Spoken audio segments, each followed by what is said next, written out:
Far away in a remote Indian village stood a settlement on the edge of a vast, shadowy forest. The villagers lived in constant fear of the unknown that lurked within. In that village lived Ravi, a boy of 12, mischievous, restless, always ready for adventure. By his side was his loyal dog, Moti. Ravi loved nothing more than listening to his grandfather's tales, especially the mysterious stories of the forest. And one evening, his grandfather told him of a creature, a serpent, massive, black as night. The villagers called it Kaalagni. It was said to haunt the trees, striking without warning. But there was one weakness: fire and terrible noise. Those words burned into Ravi's memory. Days later, as Ravi, Moti, and his grandfather walked along the forest path, Moti caught a scent. He barked wildly and dashed into the woods. "Ravi, stop!" his grandfather cried. But Ravi was gone, swallowed by the forest silence. Inside, the air was heavy. Twisted vines clawed at him. Towering trees blocked the sky. It felt like a forbidden realm. Ravi called out for his dog, but only the echo of his own voice answered.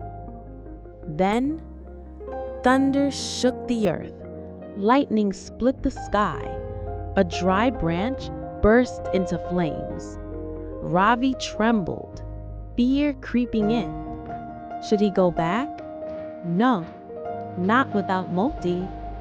And then it came. A hiss, long, cold.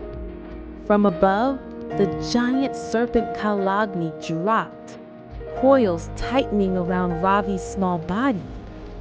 He froze, his breath caught. The crushing grip grew tighter.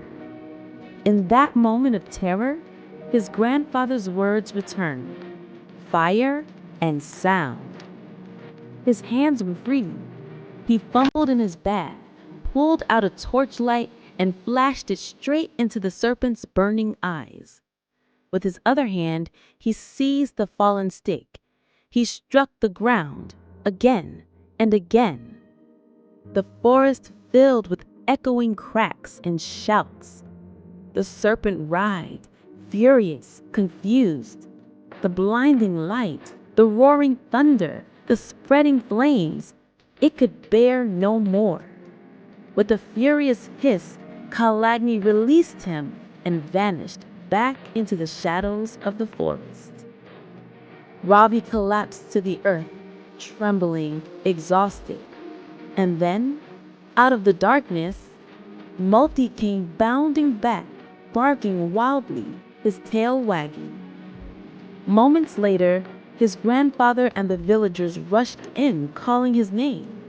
They found Ravi, pale but alive, a boy who had stared death in the face and survived. That night, as Ravi lay in bed, Moti curled close beside him. His eyes fell on the faint marks of the serpent still etched on his arm. And he wondered, would he face Kaalagni again?